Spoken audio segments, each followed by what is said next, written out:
Oi, pessoal. Hoje eu vou mostrar um jogo para vocês que chama Jogo das Sete Cobras. Mas antes de mostrar esse jogo, eu queria conversar um pouquinho com vocês de onde eu tirei essa ideia. Na verdade, eu já conheci esse jogo há 18 anos atrás. Eu conheci numa formação, quando eu entrei nessa rede municipal onde eu trabalho hoje. As minhas coordenadoras na época fizeram uma formação, passaram vários jogos matemáticos para a gente trabalhar com as crianças. E algum tempo depois eu vim descobrir que esse e alguns outros jogos que elas nos passaram estavam, na verdade, nesse livro aqui, que é um livro da Constance Camille e da Rita de Vries, não sei se é assim exatamente que se fala o nome dela. São duas pesquisadoras, a Constance Camille, ela é discípula de Piaget, né? Então ela explora bastante a teoria dele, das fases do desenvolvimento da criança, do que ela precisa para construir o conceito de número, mas esse livro especificamente elas escreveram pensando em analisar a importância dos jogos que a gente costuma apresentar para as crianças na educação infantil. E aí aqui elas dispõem sobre vários jogos, de muitos tipos, né? Tem jogos de tabuleiro, jogos de corrida, jogos de perseguição, tem todo tipo de jogos. É muito interessante. Só que essa edição, na verdade, esse livro foi escrito há muitos anos. Então ele considera ainda a educação infantil como uma fase em que a criança está até os 6 anos. E a gente sabe que no Brasil, a partir de 2009, a lei do ensino de 9 anos passou as crianças de 6 anos para o primeiro ano do ensino fundamental. E nós, na educação infantil, ficamos com as crianças até 5 anos, né? Bom, mas por que então que eu estou mostrando esse jogo? Primeiro porque a G. Jogos Didáticos faz jogos até para os anos iniciais do ensino fundamental. E também porque a gente tem que pensar que mesmo na educação infantil, algumas crianças lá no finalzinho do último ano da educação infantil ou já no segundo semestre, algumas até no início do ano, elas já chegam com um conhecimento um pouco acelerado, um pouco adiantado do conceito de número, né? Se esse conhecimento foi construído da forma correta, a gente pode sim exercitar outras habilidades que envolvem o conhecimento do número, como que é trabalhado nesse jogo. Esse jogo das sete cobras, ele trabalha com a associação número-quantidade, né? Ou seja, o símbolo e o que ele representa, o número e a quantidade, tá? Então a gente joga com 2 dados e o que der na soma dos 2 dados, a gente tem que encontrar o número que der na soma dos 2 dados, a gente tem que encontrar aqui em cima nessa régua numérica.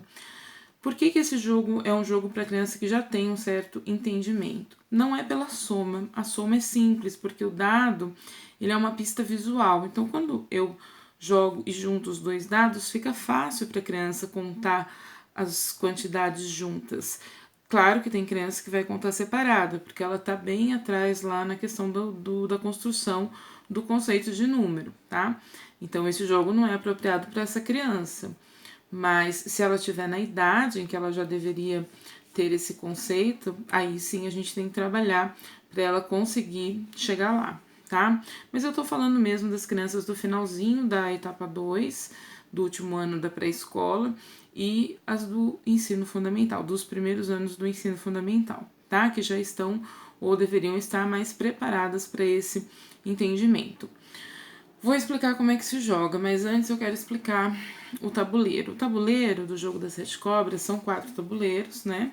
Como sempre, pensado para jogar numa mesinha de 4 crianças, mas a partir de 2 já pode jogar, é um jogo competitivo. Só que ele é um pouquinho demorado, vocês vão entender por quê, tá? Até mais um motivo para a gente jogar com as crianças que já têm um certo entendimento e até da questão da concentração que tem que ter para chegar até o final do jogo, tá? Bom, esse tabuleiro ele tem uma régua numérica que vai do 2 ao 12, pulando o 7. Por que ele começa no 2? Porque a gente joga com 2 dados, com a soma dos 2 dados. Não tem como um dado configurado convencionalmente do 1 ao 6 dar um número menor que 2, né?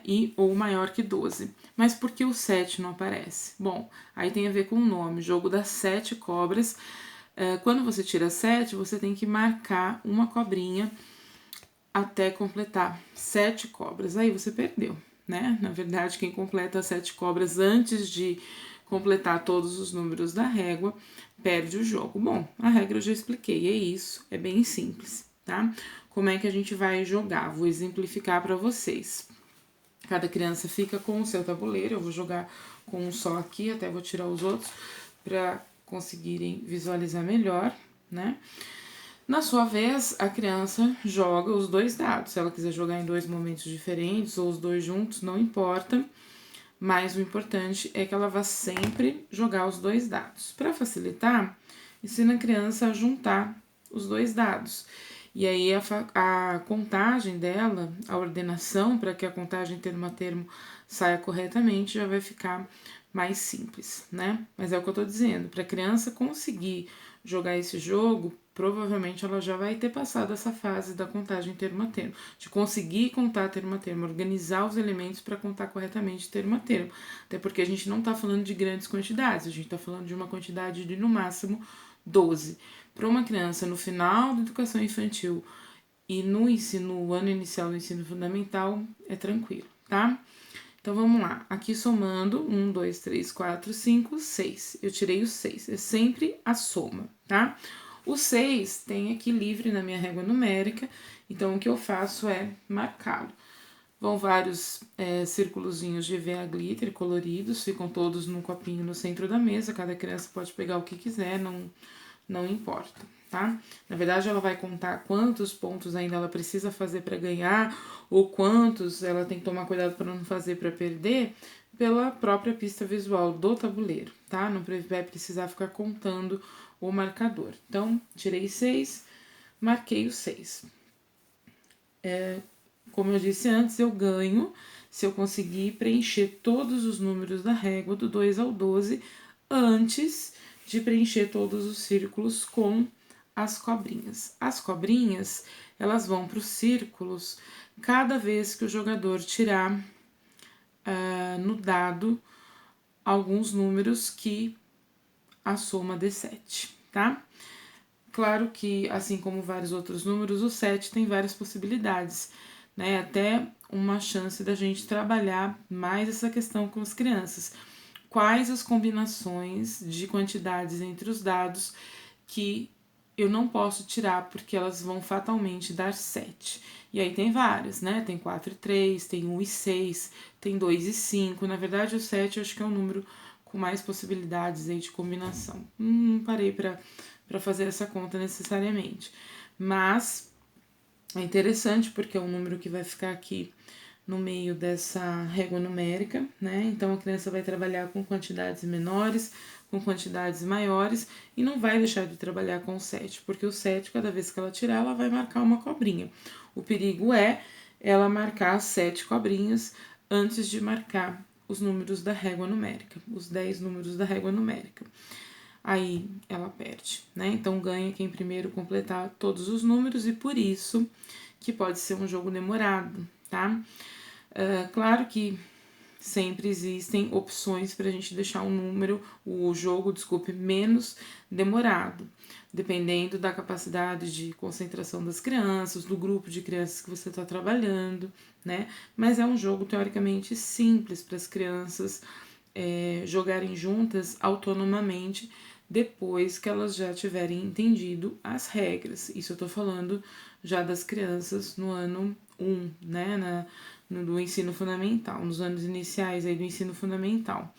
Porque ao contar a quantidade dos 2 dados juntos, a outra criança que está competindo com ela, na verdade, ela tem interesse em ver se o jogador da rodada está contando corretamente, porque com uma idade um pouquinho mais avançada do que ela tem na educação infantil, ela já entende essa questão da competição, né? Ela já entende um pouco melhor essa questão da estratégia.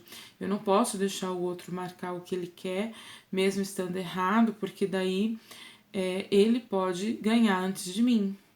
A criança, quando ela já é um pouco mais madura, ela consegue pensar dessa forma. E aí é por isso que você consegue, depois de ensinar bem as regras e jogar com as crianças, deixá-las jogando numa mesinha sozinha, autonomamente. Se forem crianças que já têm o entendimento da questão do numeral, ou pelo menos o seu agrupamento for produtivo para que tenha uma ou duas crianças que já têm esse entendimento, o que vai acontecer é que elas vão ficar muito tempo jogando concentradíssimas pela própria questão da competição, tá? Mas claro, cada professor conhece a sua classe, os seus grupos e vai introduzir o jogo aos poucos e sentindo para quais grupos, de quais crianças ele pode oferecer esse jogo para ser jogado autonomamente de forma mais tranquila, tá? Bom, o importante é a gente saber que a ideia do jogo é a relação, a associação número-quantidade, tá? Isso é muito importante porque para a gente perceber com quem, né, com quais alunos a gente pode introduzir esse jogo e com quais alunos a gente ainda não pode trabalhar, ainda não é o tipo de jogo mais adequado. O que eu sempre falo para as professoras é que a gente não deve pular fases, a gente não deve adiantar fases. Por isso, todos aqueles jogos anteriores que já foram aqui apresentados, que são jogos mais simples de contagem, são jogos de sequência, são jogos de seriação, que ajudam a criança na construção do conceito de número antes de chegar no conceito social propriamente dito, que é o símbolo, né? E a associação com a quantidade que ele representa, tá? Vou só dar um exemplo aqui, ó, por acaso tá virado num números que cuja soma dá 7, né? Então a criança jogou, deu 7, ela vai pegar uma cobrinha do copinho, o copinho comum também para todas as crianças jogarem, e ela vai colocar em qualquer círculo que ela queira.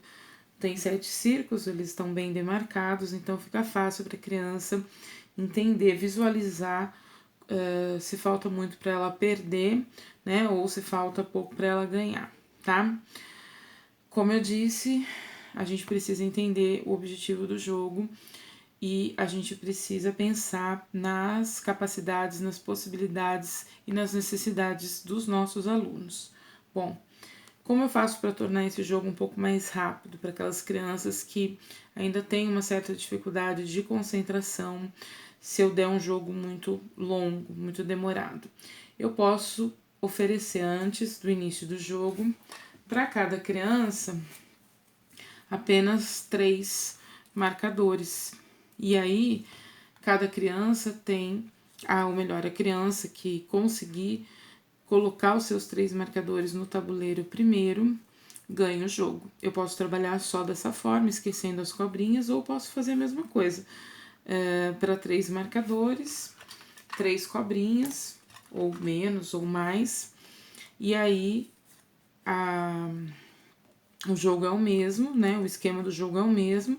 Eu vou tirando no dado e vou colocando o número que resultou da soma. Mas se antes disso eu colocar as 3 cobrinhas, porque deu 3 vezes o número 7, eu perco. E se eu conseguir colocar os 3 marcadores antes de colocar as 3 cobrinhas, eu ganho. Assim eu posso fazer com 1, 2, 3, 4 marcadores, quanto eu achar que é possível para aquela turma. Se eu estiver jogando junto, eu vou vendo, né? Se tá demorando muito, se o dado tá um pouco meio que viciado e vai fazer o jogo demorar. Então, a primeira vez é sempre essencial que o professor jogue e faça uma demonstração, tá? Eu espero que vocês tenham gostado da ideia do jogo das 7 cobras. Não é uma ideia original, mas o material, a forma como ele tá aqui formatadinho, eu acho bem interessante. Sempre a criança se interessa, né, por coisas bem feitas, coloridas, lúdicas. O dado é sempre uma paixão infantil, né, e devo confessar que minha também, em particular, eu gosto muito. E os elementos, os marcadores que são concretos, né, são físicos para a criança pegar e colocar. Eu falo que isso sempre ajuda muito. Mas aqui tem até uma outra vantagem. Se vocês separaram, todos os meus jogos eles são plastificados, né, com contato transparente. Se por acaso, em algum momento, você quiser jogar de uma outra forma, sem os marcadores, ou perder por qualquer motivo, não souber onde tá, você tem a opção de jogar com a caneta pré-escrita no quadro branco. Olha, eu vou até mostrar Eu tenho algumas aqui. Se você quiser, por exemplo, treinar a grafia do número, né? E falar para a criança assim, olha, em vez de marcar o número, a gente vai marcar com o marcador, com a bolinha colorida, a gente vai passar por cima do número que tirou. Então, a criança joga os dados, né? Soma, tirei 5. E para marcar os 5, eu passo por cima dos 5. Porque a caneta de lousa de quadro branco e não a caneta de retro. A caneta de retro ficaria até melhor para visualizar, mas aí você teria que apagar com álcool, e o álcool ele vai sendo um pouco abrasivo, né, com o tempo, e pode prejudicar o laminado do plástico, do papel contact. A cobrinha, você pode marcar com a cobrinha normal, ou fazer a criança fazer um X, desenhar uma cobrinha, enfim, tá? Se você quiser, né, mudar o suporte do jogo e passar para a caneta.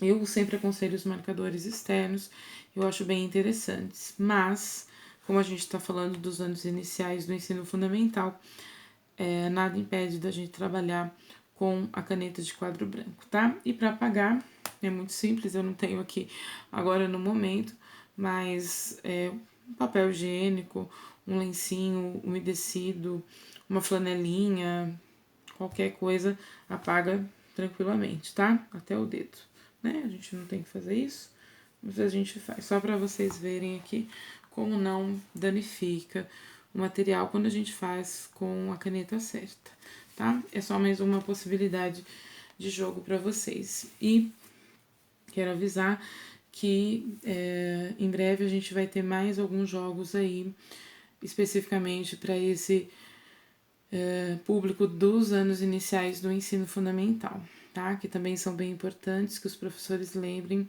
que as crianças ainda precisam do suporte mais concreto, do jogo, né? Esse livro mesmo, quando ele fala de jogos na educação infantil, claro que ele não está tratando só das crianças de 6 anos, mas ele está tratando até das crianças de 6 anos.